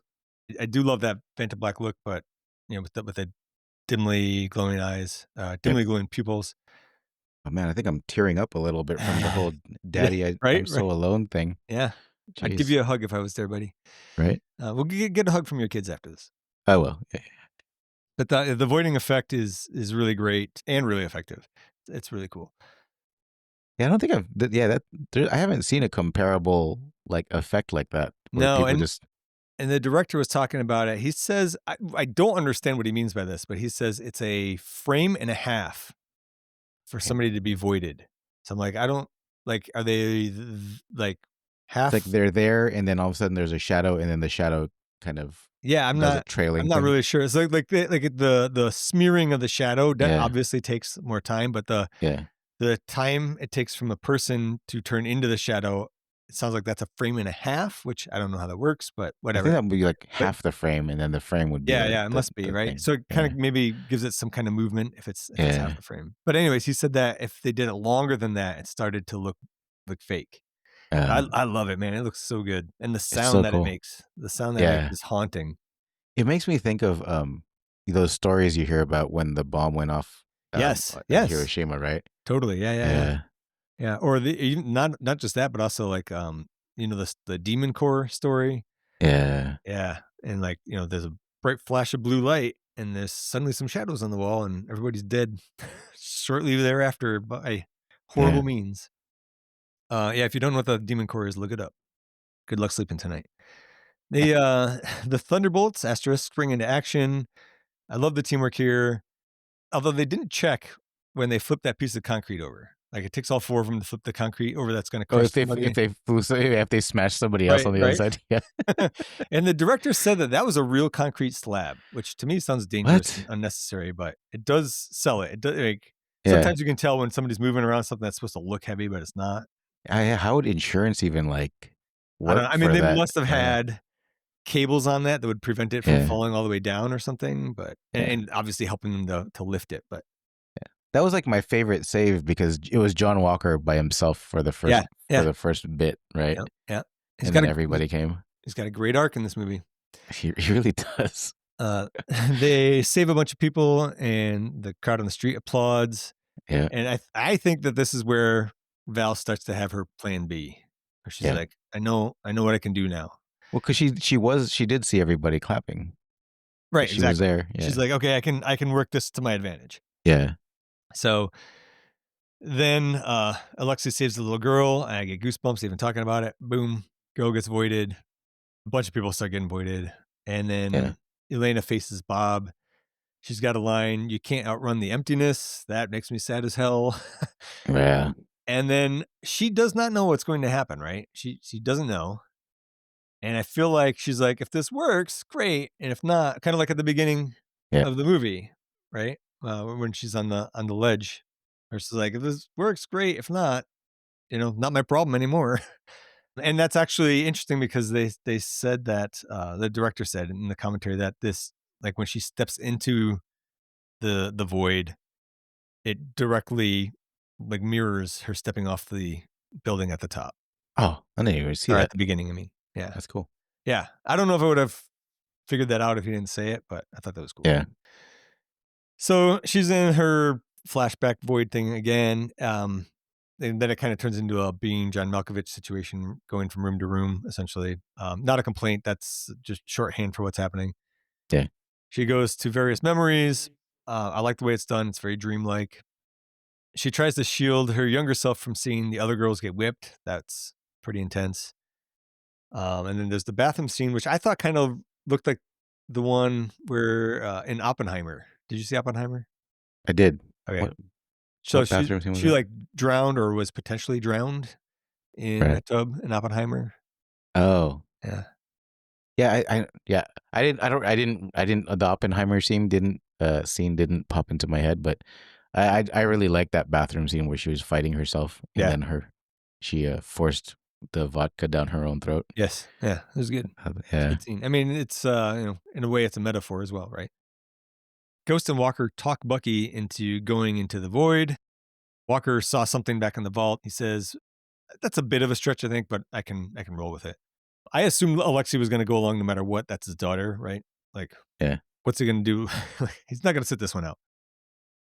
Elena Uh, finds Bob chilling in a safe place. He's got some lines about the bad days. The bad days are what power the void. Nothing Right. matters. Like all that kind of just makes sense. I get it. She has some good advice. You can't stuff it down.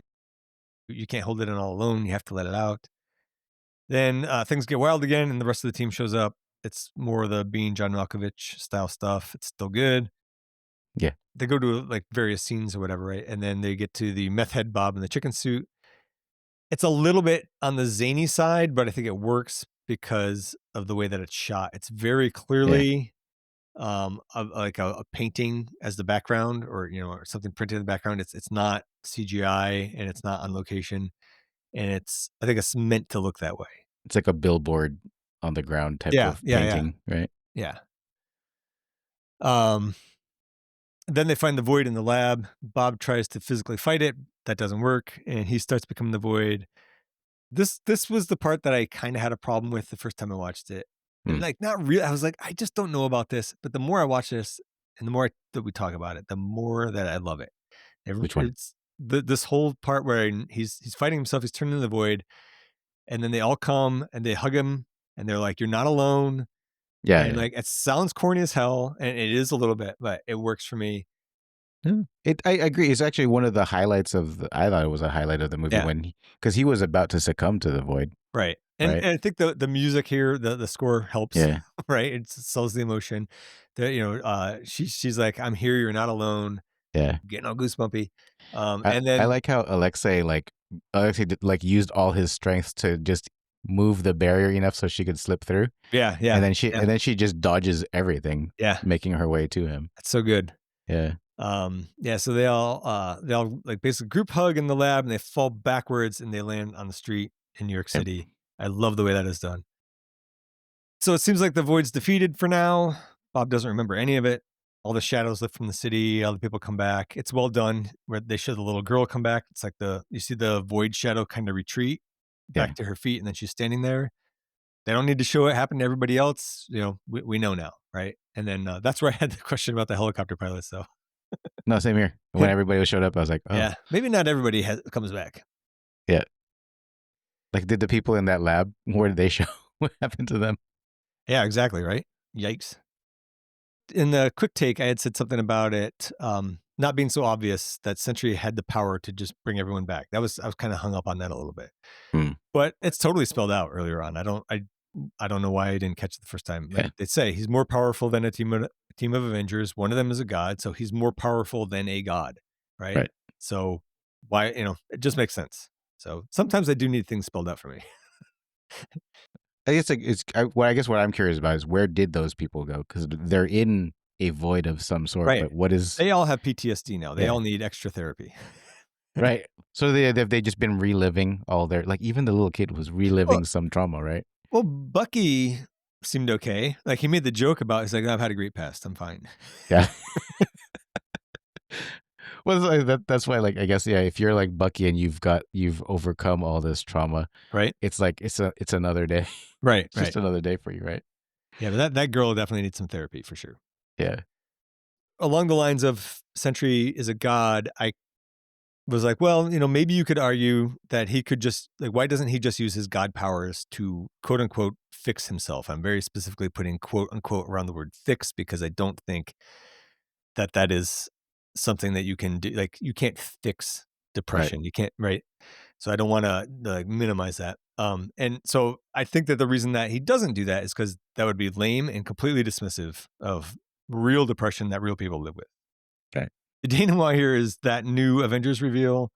They go to deal with Val. She turns it into a press conference. I had complained about this setup when we first talked about it in the quick take. And I think you guys, the three of you, all rightfully pointed out that the press thing was already assembled and can confirm that this Val just changed tacks. It works.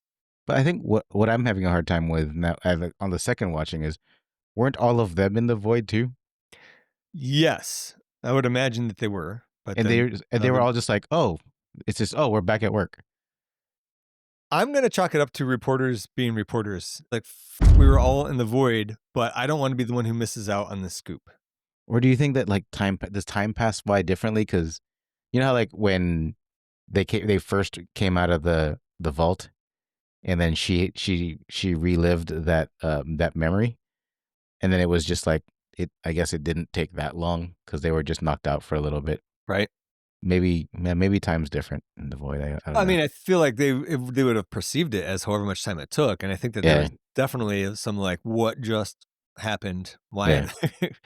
But I really think that, and I don't know, I'm not a reporter. I'm not trying to talk shit about any reporters, but I feel like with that many out there on the street, none of them want to miss this. Like that's what they live for. It's like getting the scoop, right? They don't want to be the one who is like, I was too busy worried about what just happened to me. Shove it down. I'll deal with that later. Suppress it in the void.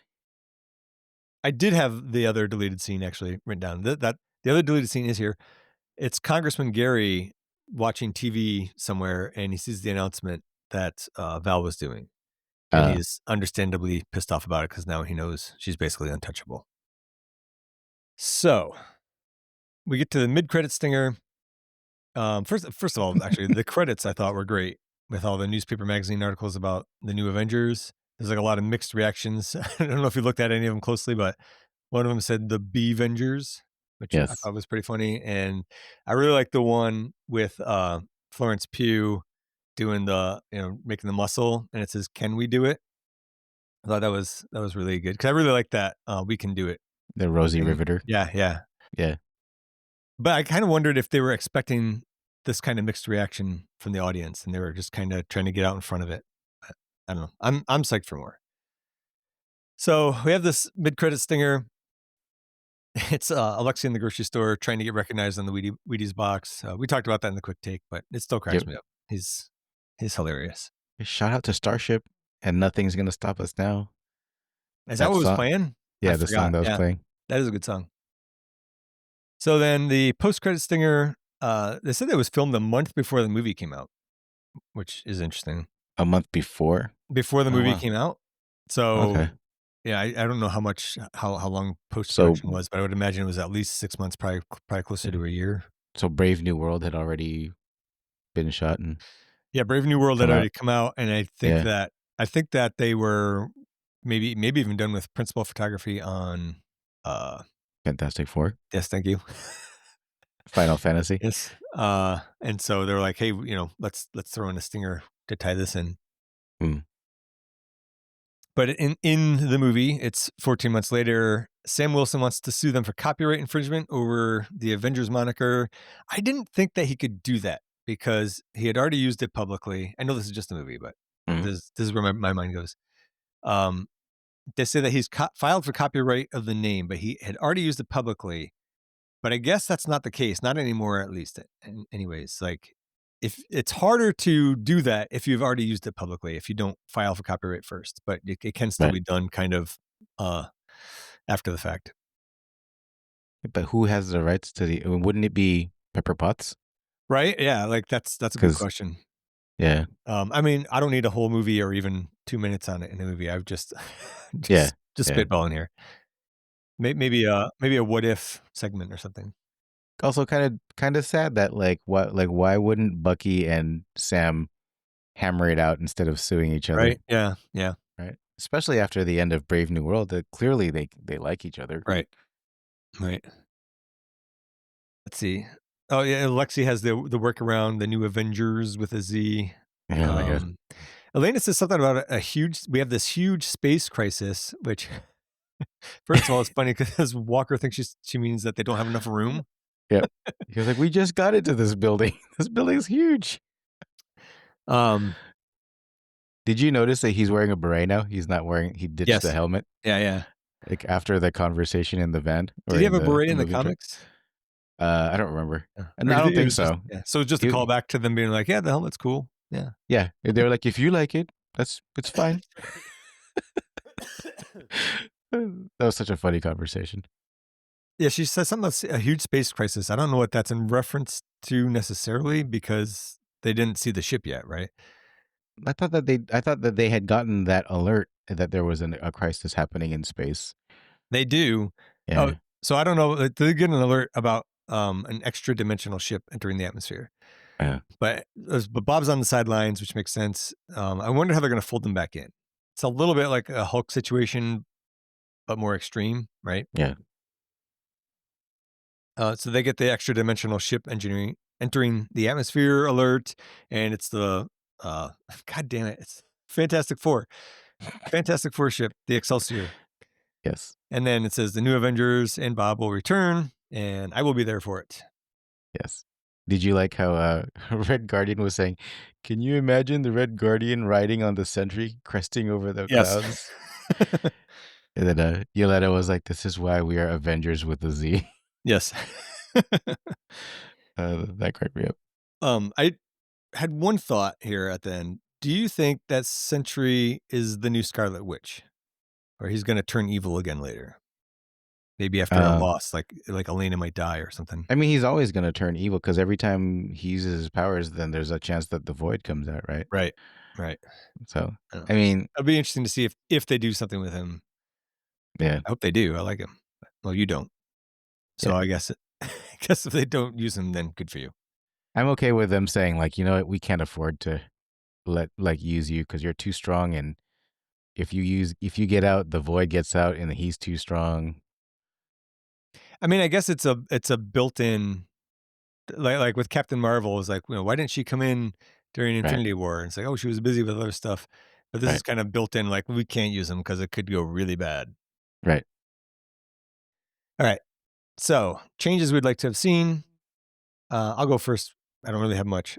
I kind of wanted Taskmaster around a bit longer, but that might have muddled the flow of the movie. I thought maybe they could put some no-name widow in who was the one who was killed, but ultimately I think that was probably the right choice, and it works. I mentioned before maybe pacing out the thing with Bob turning into Sentry in the void, but again, not critical, and I would rather it be how it is than to be too long. Yeah. And I still kind of wish there was a little more stakes at the end. Like, not everybody should come back, but I don't know how to do that without explaining that all the main characters do come back. So I think all in all, I wouldn't really change the movie. Yeah, I think for me, if I guess one thing that I would have liked is I probably would have ditched the Sentry storyline altogether. Oh man, and just made it more centered around Yelena, and just because she just really shines in this movie. and her and Alexei's interactions and John Walker's, because I think with all of them, they're like a story of that's like their collective trauma is like a lot, and Mhm. them getting through it is like a lot. But not getting rid of Sentry, it would have been cool if they had somehow if Sentry had sacrificed himself at the end. So then so he maybe he existed for a little bit, but then he Mm. sacrificed himself to make sure that the void never shows up in the I rest would of have, the yeah. MCU. If they could have done that in a way that worked, I would have been Yeah, good with that. But yeah. I don't know Because how they would have done it. yeah, because I don't because as a character when they first brought him out in the MCU, I just thought he was kind of dumb. Like they wanted to have somebody that was the equivalent of Superman in Marvel, Hmm. but then they were like, oh, but not only is he super strong, but he's super fast, and he has but he also does telekinetic stuff, and then he's also the power of 1,000 suns. Okay, Superman's the one sun, but this guy has the power of 1,000 suns. It's so funny to me because that does not bother me at all. I don't know that's but I find that's Superman so boring. I But know. this isn't the movie. It wasn't Century the movie either. No, yeah. It was them and then them helping the Sentry or Bob through his trauma to get a wrangle on the void. Yeah. Um, but yeah, no, it's just I wish Wendell Pierce had more of a stake in the movie. He's such a great actor. He I might like be him back in for more. everything. I mean, I hope so. we'll He's see. because yeah, Gary Shandling didn't last very long, right? In Right. his congressman character after Hydra fell apart. Well, I mean, he died. So, I mean, oh yeah, that too. Yeah, all right. Is that it for changes for you? yeah. All right. Let's move on to ranking. The Rotten Tomato scores, I've updated them since the quick take.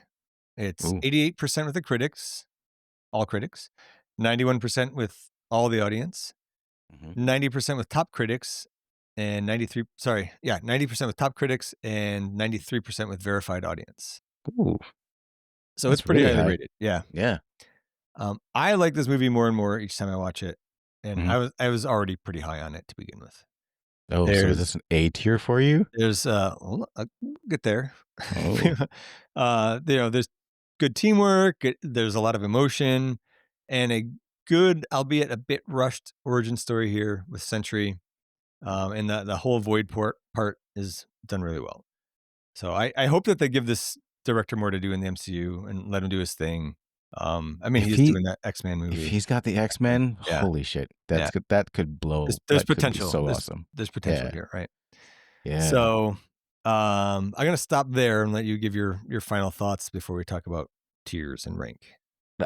I overall I really liked this movie, so I don't really have just the Sentry thing bugs me because I think I just never really liked the Sentry as a character, but like them using him and him being the catalyst for Yelena and John Walker's arc and this whole Thunderbolts team getting together, I guess I'm okay with it.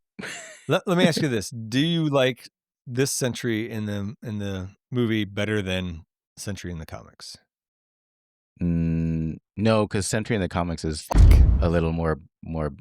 Sentry in the comics is a little more badass. Like Sentry in the comics literally rips a god in half There was some pretty in a cool storyline. looking, yeah. There's some pretty cool looking comics there that Yeah, I grabbed for the chapter at the but top. they just make him so bumbling. So on top of that, they make Bob so bumbling that it's hard despite all the powers, it's like hard to. He's only Also, bumbling in that one scene though when they're fighting their way out.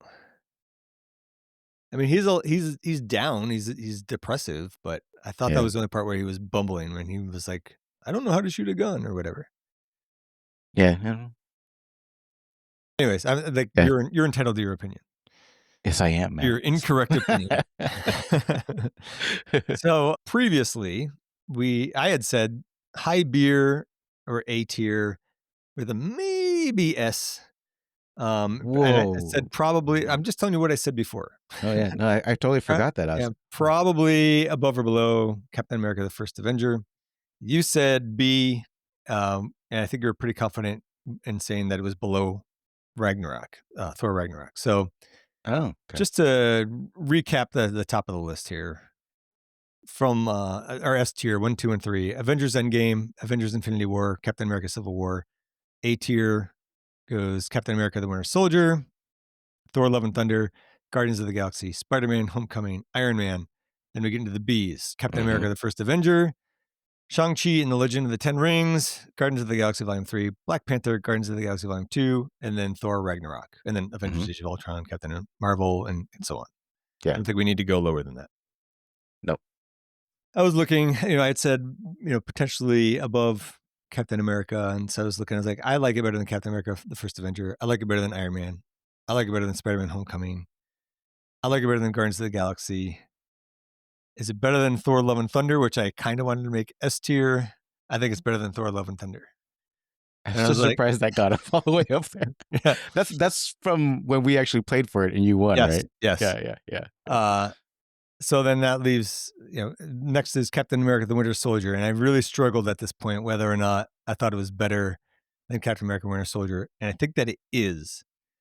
And I think Holy. that's where I would put it right now, is the new number 4. But the question is whether it be S tier or A tier. But it sounds like it's not going to be S tier because I don't think you're going to say S tier. And I really struggled with the S tier thing. I was like, is it S tier? I don't know. And I just kind of was like, well, it's not worth arguing with myself about it if you're not going to say it's S tier. Yeah. So I'm proposing new number 4. I would like to hear what you have to say. So I think you'll be pleased to hear that it has moved up from where I originally thought it would go. That does which please was me. it was over Thor Ragnarok. But it doesn't go that much further. 'Cause I don't think it's better than Black Panther. Really? But I do think it's better than Guardians of the Galaxy Volume 2. Okay. You don't think it's better than Black Panther? Okay. Yeah. So for me, it would be the new 13. Okay. 13 is a good number. Okay. But that's a huge leap away from where you're at, which is like Winter Soldier-ish area. Do you want to try to compromise, or do you want to play for it? And one of us is going to be upset. I want to play for this one. Alrighty. I'm looking at Love and Thunder. I'm like, how the hell that? Oh yeah, I lost. You want revenge? Don't play angry, George. I won't. All right, let's read the questions then. Okay, don't worry. She's bulletproof, huh? Engaging defensive measures. Oh my god. Oh shit. Wait, that's not supposed to do that. Come on. Who are you driving?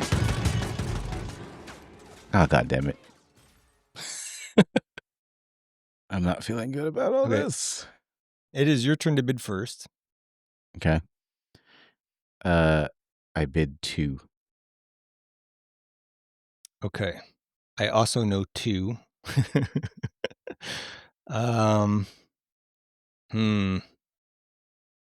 These are some random questions. Yeah, I'm gonna go 3 because if I know you're gonna get 2, so maybe I'll get lucky. Let's see. Let me get you the answers.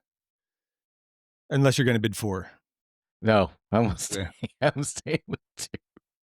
Some of these, and I'm not even sure of those 2. I am sure on 1. I think we're both sure on I think we're both on the same page with which one we're sure of. All right. Are you ready? No, but go ahead. What did Bor do with the ether after defeating Malekith? Okay. I'm assuming this is not a trick question because Bor did not actually do anything with it. He told somebody to do something with it.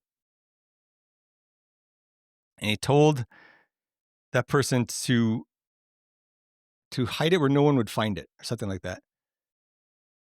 And on Svartalheim, he hid it on Svartalheim.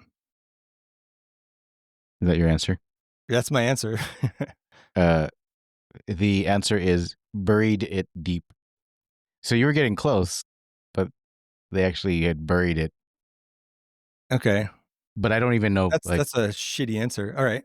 Yeah, I don't know where Svartalheim. I didn't even remember the Svartalheim thing. Svartalheim is where the elves were from. I'm not positive it was on Right. Svartalheim, but I think that's what it was. Oh, yeah. Okay. Was that one of the ones that you thought you knew? I was questionable on that one. Oh, okay. What was Hank Pym's answer to Darren Cross's question? What do you call the only man who can arm the most powerful weapon in the world? I don't know that one. Call it Daddy. God, man, this is such a fucking Ant-Man answer. You call him the most powerful man in the world. Okay, I guess that's fair. Wait, to Darren Cross asked him that? I don't know. That doesn't. I get. What did No, I that- bid? 3? Okay. Yeah, you bid 3. All right. But Well, I that mean- sounds like such an Ant-Man Yeah. writer answer. Now that I think about it. What type of flower does Peter Quill's father call his mother before showing her the seed he planted on Earth? I think he calls her a lily. Can you be a little bit more specific? No. Is it lily? You were right. I got lily too, but Okay. I had a different type of lily from what they had. What kind of lilies are there? I can give you a half point for it. Do I get a half point for the boar one? I'll just give you that. It's river lily. River lily. Yeah. Okay. I didn't. Okay. It was something lily, but Okay. you're close enough. I'll give you river lily. What musical instrument does Scott Lang and one of his aunts play? This is the one I know you know. Yeah, this is the one I know. Drums. Yes. I only know it because of the ants. But what's yeah, that? I was like, let me double check the answer. Like, Oh yeah, I was like, but yeah, always double check. drums. It was, yeah. I don't know this next one at all. I'm going to take a wild guess. All right. What is the letter and number of the mobile cell holding the Winter Soldier after his battle with the Black Panther? E35. No, it's D23. That's I actually guess- not that close. Not that far. It's not. But I think, I guess it's the the Disney. It's the name of that Disney showcase. Oh, right. That's the only thing I can think Yeah. of why it's D23. That's dumb. That's stupid. This one can get it for you. If you can tell me what type of engine did Carol Danvers shoot that exploded, giving her her powers? Wait, did you? So I do have 2 points. Yeah, I do have 2 Okay, points. because I'm pretty sure I have this one. Okay. I shouldn't have given you the water lily. Is it a late? Well, I feel like the boar one. All right. Anyways, are you giving me the 2 points or not before I answer? Yeah, I'll give you the 2 points. Yeah. Okay. Is it a light speed engine? You're correct. God damn it. Nice. That's the one that I had too. Lightspeed engine it is. Oh man. Okay, wait, That's so what does this make this? Um, What does this make? I was putting Thunderbolts? it at 4. It replaces the Winter Soldier? It does, because the Winter Soldier has some issues, and I just didn't have any issues with this one. It was close. It was really, really close. I kept going. Yeah. I was like, is it above or below? Is it above or below? And I kept flopping back and forth, and I think I've settled on above, because I don't think I've even reached peak lovingness of this movie. I think I'm gonna Really? take a few more times to watch it to really get to the full potential. Oh my god, this is what it felt like when Incredible Hulk got as high as it did, huh? All right, so that Ooh. makes Thunderbolts asterisk the new number 4, Yes, it does. but not S tier. Where's the That rest of my bumps closing Iron note? Man down to number 9, but not B tier. Right, correct. We don't that won't happen. Yeah. And that's it for Thunderbolts asterisk. Next up, we will be kicking off Series 3 with Alien from May 25th, 1979. I have restarted watching that, and that movie is I gotta so good. watch it. It is really, really good. How are you liking Alien Earth? Are you liking it still, or have you come back? It's me. It lost you? I've not been paying that close attention to it, because I figure I'm going to rewatch it when we discuss it at the end of each of the episodes for Series 3. So Yeah. be on the lookout for that. Also, if I haven't mentioned it before, I'm not going to come. I'll just save that for. I'm going to make a little announcement episode about the Series 3, Okay. and that'll be dropped at some point after this and before Alien. If you want to contact us, you can email us at absolutelythebestpodcast@gmail.com. You can join our Discord. There's a link in the show notes, and we also have some links there to our socials and a couple of ways that you could help support the show. Please leave us a review and help us spread the word. Tell your friends, tell your therapist, and scream it into the void. Thank you for listening, and have a great day. Bye. Absolutely the Best Podcast is a production of Audio Johnny, a subsidy of Corporation Johnny. corporation, Johnny. If it exists, we own it.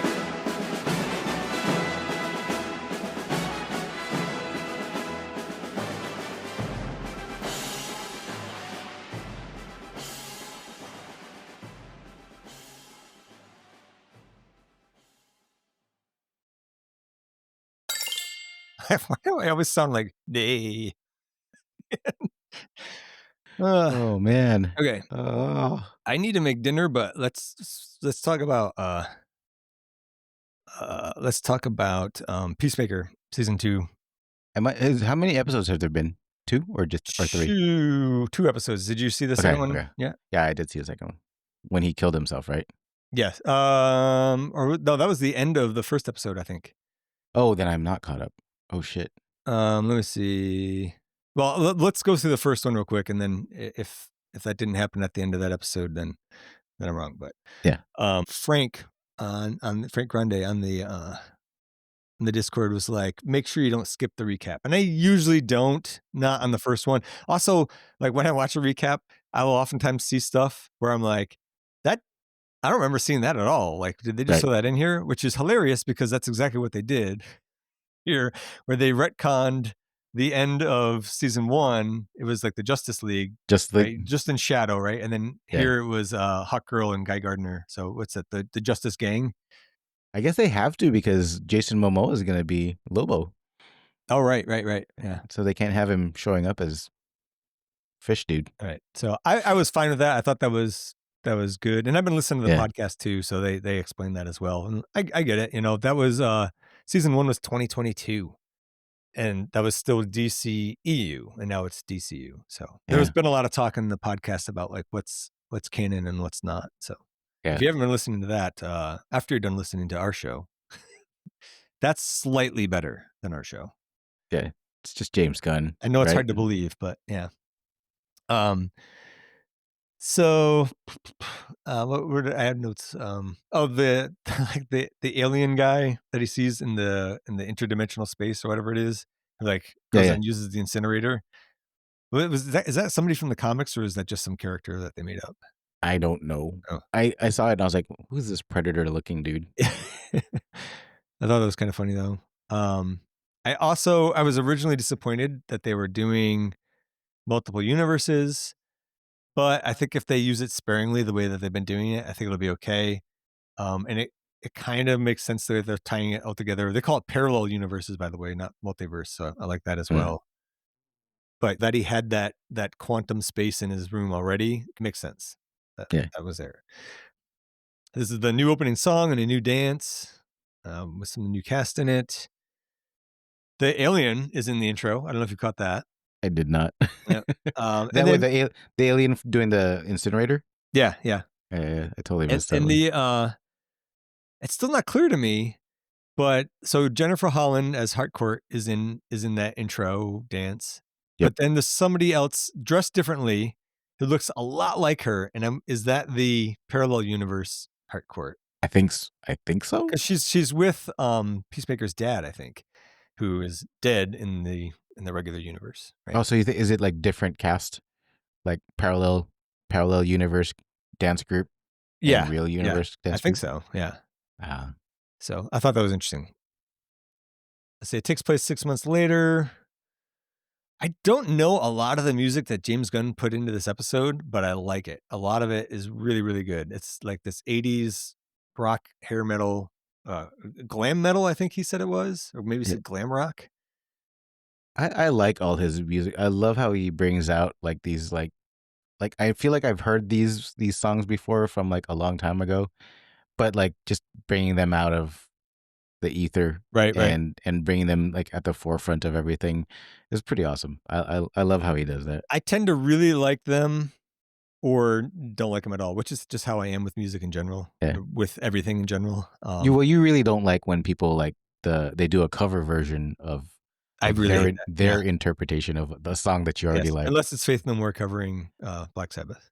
Yes. What else did I have? I thought it was funny that Harcourt suffers from toxic masculinity. Toxic masculinity. Yeah. That's such a funny scene. Like, how the fuck is that even possible? She's so good. She's really, really good. She's a great character. Yeah. I don't remember what happened. Peacemaker and Harcourt, Peacemaker keeps talking to Harcourt about like what happened on the party boat. I don't remember that at all.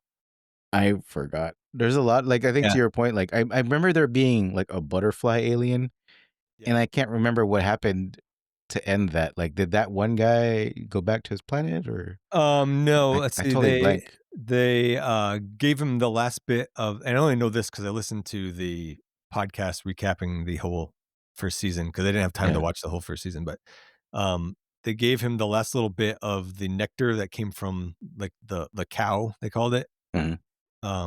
And that was it. And I guess you're just meant to assume that that butterfly dies after that. Oh well. Was this where they had the orgy? I just in my notes I have lots of lots of Yes. boobs and dong and banging. That was definitely season 1. Yeah. Or episode 1. It's episode 1, yeah. And then I don't think I ever noticed that his little keyboard pad to get into his quantum space, whatever. I never noticed Inside of the light switch. Yeah, I didn't notice before. That's Yeah. cool. I like that.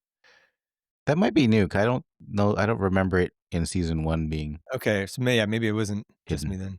I thought it was an interesting fact, the thing about the owl eyes being tubes. They have eye tubes.